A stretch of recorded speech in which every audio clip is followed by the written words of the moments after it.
So with that, we'll delve. So Giants receive the second half kickoff. Dion Lewis is back returning, and he brings it back 44 yards. Joe Judge also covered this in Joe Judge report. And looking at it, I mean, he was not critical of Dion Lewis, nor should he be too much to a certain extent. The way that it was blocked was really nice. The way people were able to adapt on the fly was awesome. They created a crease, and there's a moment, and I can see why Dion Lewis might have done this, where he has a choice. There's a fork in the road, and he took the road less traveled, and it did not pay off. Still got a big chunk of yardage, big gain that, honestly, if our offense was capable or consistent enough, would have turned it into points, but we didn't. Or did we? No, we didn't. But if you're looking at it from the, I guess the one end zone, Tampa's end zone, with Dion coming at you, there's a blocker. So there's a defender, Tampa defender, who's getting kind of blocked, but he's about to get doubled. And then you have the kicker. And the kicker is not in a great position. And I'd like to think that Dion Lewis could beat the kicker. I mean, this kicker is no Adam Vinatieri. So Dion Lewis can go right or left. He chooses left, back into where most of the Tampa defenders are. And he still, is able to pick up some extra yardage. But it's like if he goes right there, touchdown. And if we go up 21-6, I think that takes the wind out of Tampa's sails. I think Tom tends to force the ball, and we're in a much better position to win. And I think the momentum carries, and you don't feel like Daniel. Maybe the way we call plays, the way we approach the game changes. We're not forcing the ball. We're not trying to do anything offensively that's outside, our comfort zone. And instead, we get the ball at our own 40-something yard line, 44-yard line, something like that. I don't know. 2nd and 8 at the Giants 46. Jones passes short right, intended for Sterling Shepard, and it's intercepted by, I guess his name is Carlton Davis at the Tampa 39. And this was just a bad throw that had no right to be thrown. It was mostly Jones trying to make a play, which is normally how these interceptions happen, when he should just take the sack or throw it away or try to run or just, whatever. Anything but that. And so he pumps new life back into Tampa. So there's an instance of, if, I want to talk about sliding doors, Gwyneth Paltrow, what? Yeah, never saw it, but I do know it exists. If Dion Lewis goes right there and takes it to the house, we're looking at 21-6. They get the ball, and they're deep in their own territory, because you got to believe that they're going to be at their 25 or 30. And now they're not. They're at their 42, and huge momentum shift. And what does Tampa do with it? They go 10 plays, 34 yards, and they get a field goal. Big play here. 4th and 2 at the Giants 39. Brady passes short right to Mickens, who was just like Mr. Clutch, seemed like, for 8 yards to pick up the first down on Jabril Peppers. And then, so that's how they were able to extend the drive there to get the field goal. You got to think, if they don't get that 4th down conversion, where are we then? Instead, it's 14-9. Giants go 3 and out. Not great. Another deep pass to Shepard that is missed. I think on this one is down the left sideline, heading left to right. And I believe Brian Greasy on the broadcast, or maybe it was Louis Riddick, was saying that Shepard just looked up too quick. If he just runs 5 more yards and then looks up, he's able to connect. As it is now, he has to dive and is just out of his reach. How many times have we seen that deep pass? I mean, it's reminiscent of that deep pass against the Vikings last year, where he's wide open. If he catches it, it's a touchdown, and we miss it. These opportunities, man, they don't come often. And when they happen, it's like the good teams convert, bad teams don't. I just don't think we're that bad a team. These fucking Jets fans that are chirping us about how we're worse than them. Okay. Yeah. From a record standpoint, historically over the past 4 or 5 years, we do have a worse record than the Jets. But I will say this, we have played so many closer games than they have. So many closer games. What Jets game has been close this year? I guess it may be the Bills game.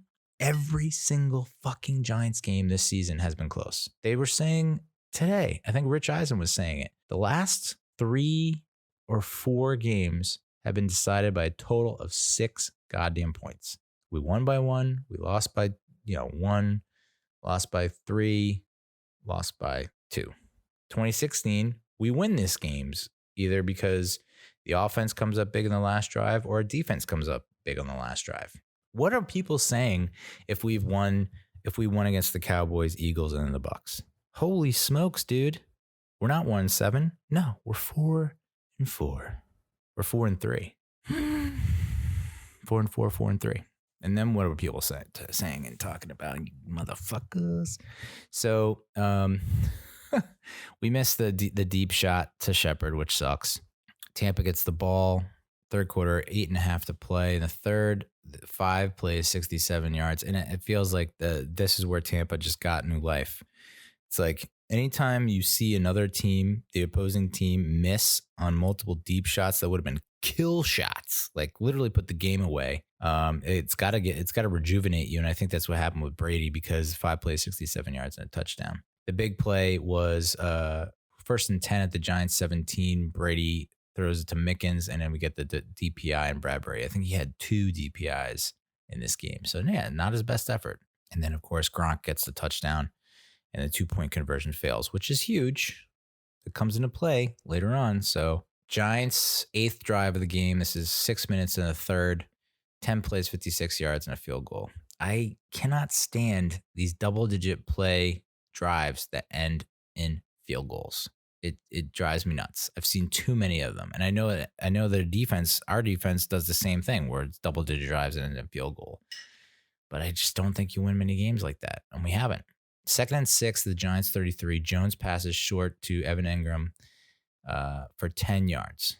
Okay, so that's a first down. Instead, we get a penalty on Levine Tololo, OPI. At this point, we just have to stop running rub routes and pick routes, because I don't know if there was some kind of secret anonymous love letter or memo sent to the NFL officiating union saying like, hey, in like the cutout magazine letters, like a ransom note, like a fucking ransom note, like Mel Gibson and Ransom, saying like, hey, keep your eyes on the Giants running rub routes, even though every team we've faced has run it against us and has never been called on them. And it's so egregious, and ours aren't. Like the one against Damian Ratley in Dallas, definitely not. And then this one, which was so like, I can't even describe it. And that pretty much makes the drive stall. Although we do get 1st and 10 at the Tampa 45. Jones passes deep right to Evan Engram for 30 yards. This is the same exact route that he ran going the other way down the left side of the field against Philly that he dropped. Now, what the hell was the difference? Other than, I guess in the Philly game, he's more concerned about getting blown up because he thinks that the safety's going to come over and knock his block off. And on this one, he was probably thinking, I just cannot drop this ball. If I drop this ball, I will never hear the end of it. And he catches it, and it goes for big yardage. And it's like, why couldn't you do that last week? If you do it last week, it's a W. 1st and 10 from the Tampa 15. We get Alfred Morris on the right end for a loss, but there is a penalty on Nick Gates for holding. So instead of 1st and 10, we now got 2nd and 20 or whatever. 2nd and I don't know how many yards. And we end up going 3rd and 11 at the Tampa 16, and Jones passes on a short right to Dion Lewis for 1 yard. This was, and Jason Garrett had almost like a nearly flawless game in terms of play calling. This was a stupid call, just a stupid call. It's 3rd and 11, and you throw like a flash screen, wide receiver screen to Dion Lewis, and it gets just smothered. What is the reasoning there? Attack down the field, dude. If you are going to run something like that, and I remember I think they ran it against the Jets last year, where it was like a flash screen to Golden Tate, and he took it to the house. That's Golden Tate, not Dion Lewis. And they've run that play to Tate again since then, maybe even this year, and it did not do well either. So it's like, I just would have loved to see. And I think they ran, so the whip route was huge for Shepard last week against the Eagles, the previous week against the Eagles. And I saw it happen in this game, but I think Jones was under attack and I just didn't see him. But I would have loved to see that route again, or just anything else, literally anything else. So we end up getting the field goal there. Missed it 15-14 Tampa. Tampa then goes 3 and out. Carter Coughlin, who had four snaps or 6 snaps total, gets the sack for 8 yards. Cam Brown was also in the vicinity, so it's good to see the youngins getting, popping them cherries. Giants get the ball. We have 3rd and 4 at the Giants 49. Jones passes short to Golden Tate for 12 yards. We get a penalty on Carlton Davis for illegal use of hands, which declines. So it's a huge 3rd down conversion. 2nd and 5 at Tampa 34. Jones passes short right to Tate, and it's intercepted. This is the one where, it's you could see it as like seeing a car wreck in slow motion. You could just see it coming from a fucking mile away, where it's like repeatedly, every Giants fan sitting at home watching the game was just like, throw it away, take the sack, throw it away, take it a sack, throw it away, take it a sack, throw it away, take it a sack.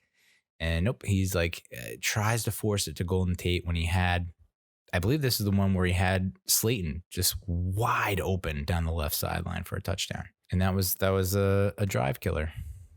Because to get the sack on Brady is a huge momentum shift. You get the offense in a positive frame of mind, and then that happens. 2nd and 5, Tampa 34. That's points. You got to think that we're going to at least get 3 out of that, and instead we get 0. God damn it, Daniel. So Tampa gets the ball. It's now 12 minutes left in the 4th in the game. 6-play drive, 66 yards. And again, the offense comes alive when they see the defense make a huge stop when they prevent points like that, especially with Tom Brady at the helm. 1st and 20 at the Tampa 38. 1st and 20. And Brady throws to Tyler Johnson for 20 yards and a 1st down. 1st and 10 at the Giants 42. Brady passes deep right to Cameron Brate, pushed out of bounds at the New York Giants 17 for 25 yards. This is when they called Isaac Yiadom for lowering his head to initiate contact, when it was 1,000,000% Cameron Brate lowering his head and who initiated the contact. So again, another bullshit penalty call from the refs. Thank you very much. Yeah, so the Bucs go on to score a touchdown. So it's now 22-14. Giants go 3 and out. Can't have that happen. 3rd and 7 at the Giants 28. Jones passes short right to Sterling Shepard for 1 yard. What are we doing? Next drive is now a little under 7 minutes left in the game. 3rd and 7 at the Giants 44. Another James Bradberry defensive pass interference, 15 yards. Holy shit. And then 3rd and 1 at the Giants 20. So it's 22-15. No, 22-15, right? Oh my God. Keep losing track of the score. 3rd and 1 at the Giants 20. And this is where Fournette gets no gain, thanks to Jabril Peppers and Dalvin Tomlinson. So Bruce Arians has to make a decision. Do I go for it? And if I get it, the game is pretty much over, or do I kick the field goal and play it safe? And so he decided to kick the field goal. So it's now 25-16. No, 25-15. No, dude, what are you talking about? My head hurts. 25-17. Jesus, Neal. Math much?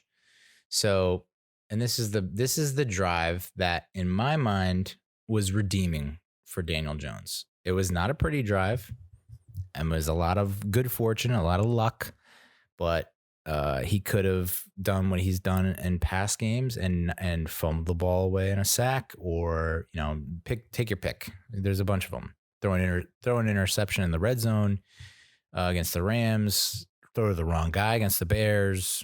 I mean, we've seen plenty of times where the ball is in his hands with the game to win, and he's lost it, and he hasn't come through in the clutch. This time is, it was a little iffy there, but 4th and 5 from the Giants 35. He passes to Slayton for 12 yards, huge 1st down. That was the one, I think. Was that the one? Yeah, that was the one where it's like he's standing in there, and he looks like he's just trying everything he can to stay in the pocket. He's about to get hit, and he just throws it, and you're thinking to yourself, well, this is an interception or incompletion. And Slayton comes back to the ball, makes the catch before the sticks, and is able to pick up the first. Huge 1st down. 2nd and 15 from the Giants 42. Jones scrambles right and picks up 15 yards for a 1st down. So again, making plays with his legs. And we'll delve into like why he only had 3 carries on the night. I think that's like criminal. 4th and 16 from the Tampa 49. You figure this has got to be game over. There's no way he's converting this. But yeah, he does pass deep middle to Sterling Shepard for 20 yards. First down at the Tampa 29. 2nd and 10 at the Tampa 19. Jones throws. I mean, there's a reason, folks. We call him Mr. Dimes. Senor Dimes. Because this is a 10-cent piece to Golden Tate in the back of the end zone, and a really an incredible catch by Golden Tate. And it makes you wonder why Jones doesn't go to Tate more often. And I didn't even know this at the time. I don't know what was happening. I think I was just so fucking excited in my own head that I didn't even realize at the time that Tate, when the camera guy came up to him, that Tate screamed, throw me the damn ball. No clue. But I would probably be in agreement with him looking at his final stat line, which we'll get to in a second. Like, yeah, let's probably try and get him the ball more often. The 2-point conversion attempt from hell. Dion Lewis goes in motion, and he's about and I knew as soon as he went in motion, I knew Jones was going to him. And when I didn't see Jones throw the ball to him, and I yelled, throw the ball, I knew bad things were going to happen. If Jones just throws the ball when he's supposed to throw the ball, we get the 2 points, we go into overtime, and I got a good feeling we win. But instead, he hesitates, and he who hesitates masturbates. And in that case, Daniel Jones was playing whack-a-mole because he throws it too late. I think it was Anton Winfield Jr., possibly, breaks up the pass, quote unquote, but it was so goddamn obvious that it was a pass interference. I mean, and the refs throw the flag, so they obviously saw the same thing as everyone else did, excluding Bucs fans. And then they get together and have the conference, and they talk and they talk and talk. And the more they talk, they're going to pick up this flag. They're going to let this play go penalty-less. And sure enough, they pick it up and they say that, and the game is over at that point. I've watched the replay a million times. I don't know how you look at that replay and say to yourself, nope, he didn't get there too early. We have the benefit of slow motion. And if you look at the slow motion, it's not simultaneous. He hits him and the ball hits his hand at the same time, his arm at the same time. It's just not. He makes contact with Dion Lewis, who's trying to come back for the ball, and then the ball hits Winfield's arm. It's that simple. I mean, yeah, I'm sure the official apology letter from the NFL will be great. We can frame that and put on the wall when we miss the playoffs for another friggin' time. But would appreciate the 2 points into overtime much more. So yeah, it's the drive-by-drive summary brought to you by Toyota.